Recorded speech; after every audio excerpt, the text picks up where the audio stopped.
O'Hara the steal. Bank pass. Ufko, a possible breakaway. Ufko driving for the win. Score! Ufko, magic! UMass takes it in overtime. Perot drives, dangles, circles out. Leonard lets it rip and scores! Oh, that was highlight worthy. Perot to Leonard. The USNTDP connection strikes in Hockey East. Smith driving, centers, cross ice, Powell scores! A rocket by Welsh, and the captain regains BC's 2-goal lead on his second goal of the season.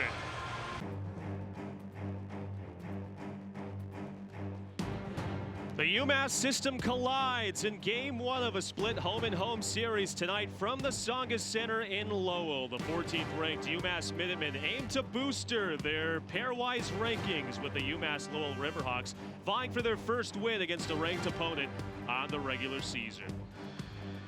So glad you're with us. Where else would you rather be? Casey Roehl, Jim Connolly on hand from Lowell. Jim, we're at the point in the season now where we know where both teams have been able to do damage or lack thereof in the regular year. But now that we're in the second to last week before the postseason starts, what are you looking at for these two? Well, I think most importantly, for one, it's a rivalry game. These two teams, you can kind of throw the records out there, but you look at UMass in the standings. They're trying to get up into the top four. They want that first round bye, and they want home ice advantage in the quarterfinals. And for Lowell, they're just trying to make sure that they're playing their best hockey as they head to the postseason. A win for the Riverhawks plus a Merrimack loss would possibly have the Riverhawks number 10 in the standings. Ryan Ufko and Scout Truman have been making plays this year. What have you noticed? Yeah, you know, for Ufko, the junior defenseman, he's always been known for his prowess as a defenseman. Where his game has developed, it's his ability to really help lead this offense. He's fantastic on the power play alongside fellow defenseman Scott Morrow. That duo is one of the best 1-2 blue line combos in the league. On the other side for UMass Lowell, you mentioned Scout Truman, and as this season has progressed, there's been one constant for Lowell, and that is Scout Truman's effort. Sure, it might not always translate on the score sheet, and he'd love to maybe have a few more goals, but the consistent effort from Truman night in, night out, that's a coach's dream. Talking with UMass Lowell head coach Norm Bazan earlier in the week, finally getting a sense that this Riverhawks team is healthy and clicking as we get ready for the postseason. Puck drop between UMass and UMass Lowell comes your way next after this timeout. Kenny Connors doesn't commit penalties often. This is his first in his last 7 games, but this sends UMass Lowell to the power play. And that's when almost you're lucky that it's not a major penalty there. That one's pretty square from behind. They call it just 2 minutes for boarding. That one's a little bit dangerous, but I think it's probably the right call to leave that as a 2.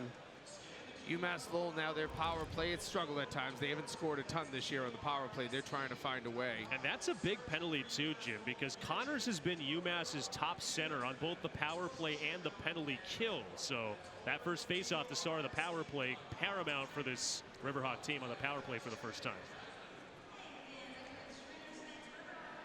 UML goes with Jack Varwerg to center this top power play line. Scout Truman, TJ Schweigert, Owen Cole, and Stefan Owens join Varwerg. Lucas Mercury takes that top PK center spot. Similarly, Ninasari, Lyndon Alger, and Ryan Lautenbacher, the 4 for UMass. Face-off won by Lowell.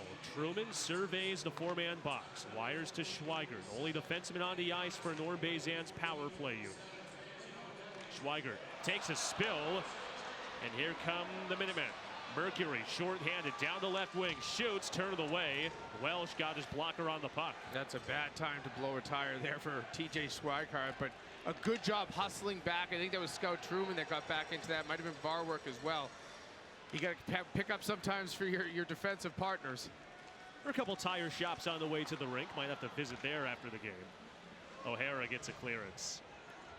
2 short-handed chances for both teams in this period as well. Schweigert. He has a goal in his career against UMass, his first career goal and points. That was November 25th of 2022.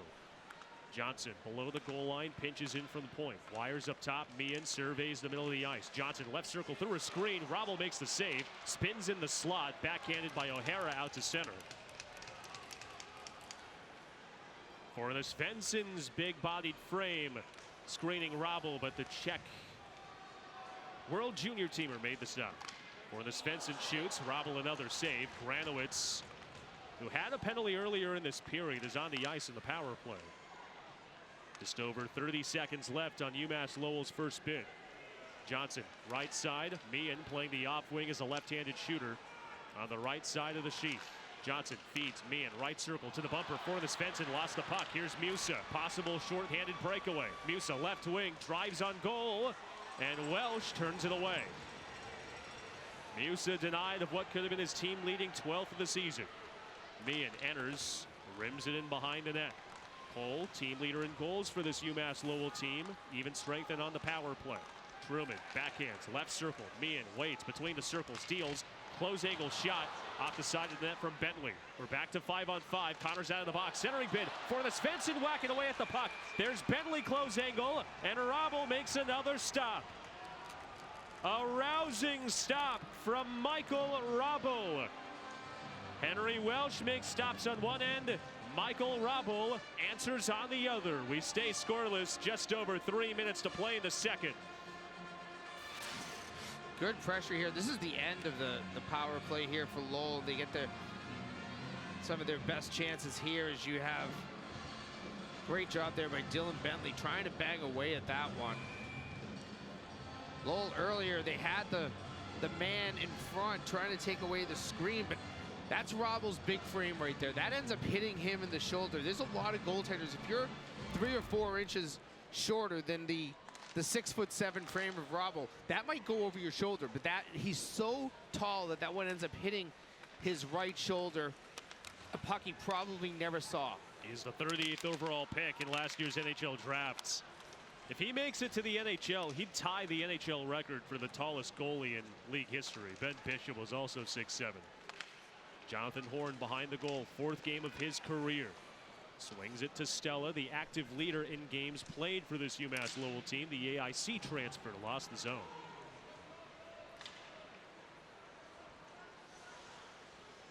Just over 2 minutes to play in the second. Game 1 of 2 between UMass Lowell and UMass this weekend. Series shifts to the Mullins Center tomorrow night at 6 p.m.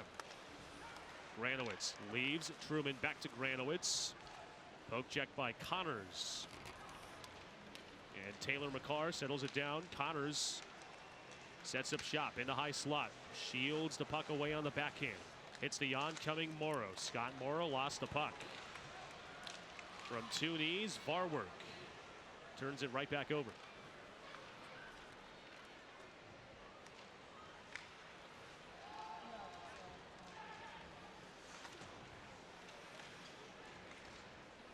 Mark Cooper, only underclassman defenseman on the ice for UML. Long shot, Bollinger, score!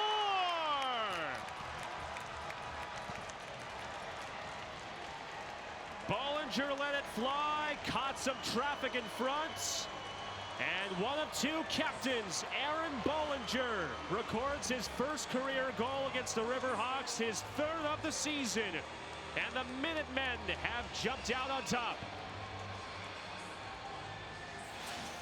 Big one by the captain here.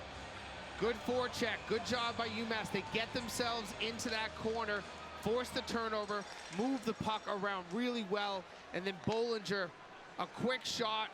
Couldn't tell if that maybe changed directions.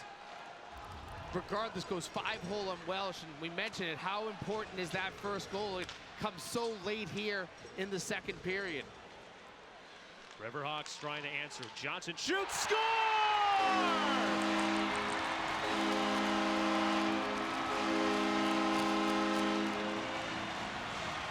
One goal on one end, another on the other. It's a shooting gallery inside the Saga Center. We're tied at 1.